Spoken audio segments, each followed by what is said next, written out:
അസ്സലാമു അലൈക്കും വറഹ്മത്തുള്ളാഹി വബറകാതുഹു. സമസ്തയുടെ മദ്രസകളിൽ 2023 നടത്തിയ തജ്വീദിന്റെ ക്വസ്റ്റ്യൻ ആൻസറാണ് വായിക്കുന്നത്. വളരെ ഉപകാരപ്പെടുന്ന വീഡിയോ ആണ്, എല്ലാവരും സ്കിപ്പ് ചെയ്യാതെ കേൾക്കുക. 50 മാർക്കിനാണ് കൊടുത്തിട്ടുള്ളത്. ഒന്ന് യോജിച്ചവ ചേർക്കാം. ആദ്യമായി ബ്രാക്കറ്റ് വായിക്കുന്നു. ഇസ്തിലാഹിന്റെ അർഫുകൾ മറച്ചു മണിച്ചു ഉച്ചരിക്കണം. കുറ്റകരമാണ് തർഖീഖ്, തഫ്ഖീം, ഇമാലത്ത്. ഏകാര സ്വരത്തിൽ ഉച്ചരിക്കലാണ് ഇമാലത്ത്. 2 കനപ്പിക്കുക, തഫ്ഖീം. 3 നേർപ്പിക്കുക, തർഖീഖ്. 4 എല്ലാ സമയത്തും തഫ്ഖീമായിട്ടാണ് ഉച്ചരിക്കേണ്ടത്, ഇസ്തിലാഹിന്റെ ഹർഫുകൾ. 5 നിയമങ്ങൾ പാലിക്കാതെയുള്ള ഖുർആൻ പാരായണം കുറ്റകരമാണ്. 6 സുക്കൂനുള്ള മീമിന്റെ ശേഷം ബാ വന്നാൽ മീമിനെ മറച്ചു മണിച്ച് ഉച്ചരിക്കണം. 2 വേർതിരിക്കാം സാക്കിനായ മീമിന്റെ ഉദാഹരണങ്ങൾ. താഴെ കൊടുത്ത ഇൽഹാർ, ഇഖ്ഫ, ഇദ്ഗാം എന്നിവയുടെ ഉദാഹരണങ്ങൾ ഈ ബ്രാക്കറ്റിൽ നിന്ന് കണ്ടെത്താം. ആദ്യം ബ്രാക്കറ്റ് വായിക്കുന്നു. ومن يعتصم بالله وكنتم أزواجا ثلاثة خلقكم من نفس واحدة. ഒന്ന് ഇൽഹാറിന്റെ ഉദാഹരണം വകുന്തും അസ്വാജൻ സലാസ. ഇവിടെ വകുന്തും സാക്കിന മീമിന് ശേഷം ഹംസ എന്നതുകൊണ്ടാണ് ഇൽഹാറായത്. മറ്റൊരു ഉദാഹരണം വല്ലദീന ഹും അനിൽ ലഗ്വി മുഅ്രിദൂൻ. ഹും എന്ന സാക്കിന മീമിന് ശേഷം ഐന് എന്നതുകൊണ്ട് അവിടെയും ഇൽഹാറാണ്. 2 ഇഖ്ഫാ വഹും ബിഹി മുസ്തംസികൂൻ. സാക്കിന മീമിന് ശേഷം ബാ എന്നതുകൊണ്ട് അവിടെ ഇൽഹാറായി. വമൻ യഅതസിം ബില്ലാഹ് വഹും ബിഹി മുസ്തംസികൂൻ. സാക്കിനായ മീമിന് ശേഷം ബാ എന്നതുകൊണ്ട് അവിടെ ഇഖ്ഫ ആയി. വമൻ യഅതസിം ബില്ലാഹ് അവിടെയും സാക്കിന മീമിന് ശേഷം ബാ എന്നതുകൊണ്ട് ഇഖ്ഫ ആണ്. ഇനി 3 ഇദ്ഗാം. ഖലഖകും മിൻ നഫ്സിൻ വാഹിദ. ഖലഖകും സാക്കിന മീമിന് ശേഷം മീം എന്നതുകൊണ്ട് അവിടെ ഇദ്ഗാമാണ്. അപ്പൊ ഇവിടെ ചോദിച്ചിട്ടുള്ളത് സാക്കിന മീമിന്റെ 3 നിയമങ്ങളാണ് ഇദ്ഹാർ, ഇഖ്ഫ, ഇദ്ഗാം. ഇൽഹാർ എപ്പോഴും ഇൽഹാർ ചെയ്യാ?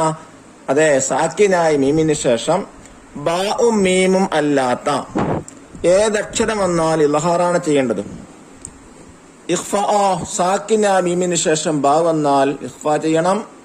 അതുപോലെ സാക്കിന മീമിന് ശേഷം മീം വന്നാൽ ഇദ്ഗാമുമാണ് ചെയ്യേണ്ടത്. ഇനി 3 വ്യക്തമാക്കാം. 1 ലാമുൽ ജലാല. എന്താണ് ലാമുൽ ജലാല? ഉത്തരം അല്ലാഹു എന്ന ഇസ്മിലുള്ള ലാമിനാണ് ലാമുൽ ജലാല എന്ന് പറയുന്നത്. 2 തഫ്ഖീം. എന്താണ് തഫ്ഖീം? വായ നിറയും വിധം ശബ്ദം നൽകുന്നതിനാണ് തഫ്ഖീം എന്ന് പറയുന്നത്. 3 മദ് അസ്ലി. എന്താണ് ഉത്തരം? മദ്ദിയായ അക്ഷരത്തെ ഉച്ചാരണത്തിൽ കൊണ്ടുവരാൻ ആവശ്യമായ നീട്ടലിന് ആണ് മദ് അസ്ലി എന്ന് പറയുന്നത്. ഇനി 4 മദ് ഫർഈ. മദ്ദക്ഷരത്തിന് ശേഷം ഹംസയോ സുകൂനോ വന്നാൽ കൂടുതൽ നീട്ടണം. ഇതിന് മദ് ഫർഈ എന്ന് പറയും. ഇനി 4 ഉത്തരം എഴുതാം. അതിലൊന്ന് ലാമുൽ ജലാല സാധാരണ ലാമ് പോലെ ഉച്ചരിക്കണം. എപ്പോഴാ ഉത്തരം? ലാമിന്റെ മുമ്പുള്ള ഹർക്കത്ത് കിസ്റാണെങ്കിൽ. ഉദാഹരണമായി റസൂലില്ലാഹ്, അല്ലാഹ് എന്ന ലാമിന് മുമ്പ് കിസ്റാണല്ലോ, അപ്പൊ അല്ലാ എന്നാണ് വായിക്കേണ്ടത്. 2 ഖമരിയായ അക്ഷരത്തിന്റെ മുമ്പ് വന്ന അൽ എന്നത് ലാമിനെ എന്ത് ചെയ്യണം? ഉത്തരം ലാമിനെ വ്യക്തമായി ഉച്ചരിക്കണം. വൽ ഖമർ എന്ന് പറയുന്നത് പോലെ ഉച്ചരിക്കണം. 3 വാവും യാവും. മദ്ദിന്റെ വാവും യാവും ലീനിന്റെ അർഫാകുന്ന എപ്പോഴാണ്? ഉത്തരം വാവിനും യായിനും സുകൂനും മുമ്പുള്ള അക്ഷരത്തിന് ഫത്ഹുമാണെങ്കിൽ. 4-ാമത്തെ ചോദ്യം ലാസിം ഹർഫി മുഖഫഫ് എന്നാൽ എന്ത്? ഹിജായിയായ ഹർഫിലാണ് സുക്കൂൻ എന്നതെങ്കിൽ ആ മദ്ദിനെ ലാസിം ഹർഫി മുഖഫഫ് എന്ന് പറയും. ഉദാഹരണമായി നൂൻ, ഖാഫ്, അത് ഹിജായ അക്ഷരത്തിനാണ് എന്ത് വന്നത്? സുക്കൂൻ എന്നത്. ഇനി അടുത്തത് അഞ്ചാമത്തത്, രണ്ടെണ്ണത്തിന് രണ്ട് വീതം എഴുതാം. രണ്ടെണ്ണം എഴുതിയാൽ മതി. ഏതാണ്? ഒന്ന്, റായിനെ തർക്കീക്കാക്കുന്ന സ്ഥലങ്ങൾ 4 സ്ഥലങ്ങളുണ്ട്. രണ്ടെണ്ണം എഴുതിയാൽ മതി. ഒന്ന്, റായിന്റെ അർക്കത്ത് കസ്റാവുക. രണ്ടാമത്തത്, റായിന് സുക്കൂനും റായിന്റെ മുമ്പ് അസ്ലിയായ കസ്റും വരികയും റായിന്റെ ശേഷം ഇസ്തീനായ അക്ഷരം വരാതിരിക്കുകയും ചെയ്യുക. ഇനി അപ്പുറത്ത് നോക്കൂ, രണ്ടാമത്തെ റായിനെ തഫ്ഖീഖാക്കുന്ന സ്ഥലങ്ങൾ. റായിനെ തഫ്ഖീമാക്കുന്ന സ്ഥലങ്ങൾ 5 ഉണ്ട്. 2 എഴുതിയാൽ മതി. ഒന്ന്, റായിന്റെ അർക്കത്ത് ഫതഹുള്ളമാവുക. 2, റായിന് സുക്കൂനും റായിന്റെ മുമ്പുള്ള അർഫിന് ഫതഹുള്ളമോ ആവുക. ഇനി 3,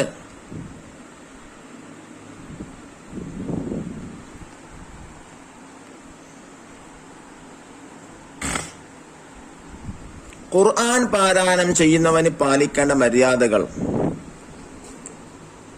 അതിൽ 2 എഴുതിയാൽ മതി. നല്ല വസ്ത്രം ധരിക്കുക, സുഗന്ധം ഉപയോഗിക്കുക, മിസ്വാക്ക് ചെയ്യുക,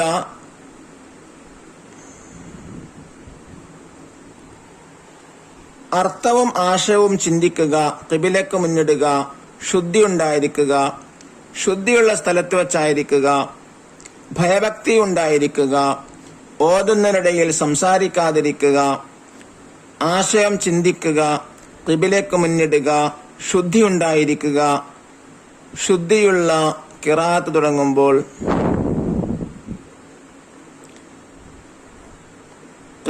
തുടങ്ങുമ്പോൾ അഊദു ബിസ്മിയും ചൊല്ലുക. ഇനി ഇനി 6 പൂരിപ്പിക്കാം. 1 ബൈത്താണ് പൂരിപ്പിക്കേണ്ടത്.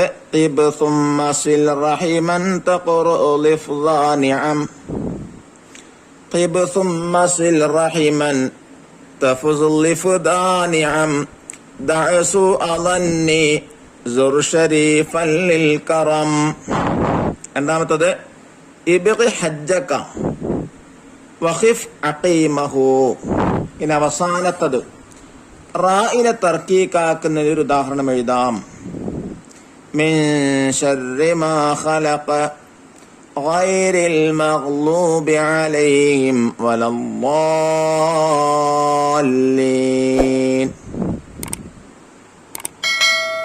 അല്ലാഹു നമ്മുടെ മക്കൾക്ക് തജ്വീദ് നിയമമനുസരിച്ച് ഓതാനും അല്ലാഹു നമ്മുടെ മക്കൾക്കും നമുക്കും തജ്വീദിന് നിയമമനുസരിച്ച് ഓതാനും പരീക്ഷയിൽ നല്ല മാർക്ക് ലഭിക്കാനും തൗഫീഖ് നൽകട്ടെ. അസ്സലാമു അലൈക്കും വറഹ്മത്തുള്ളാഹി വബറകാതുഹു.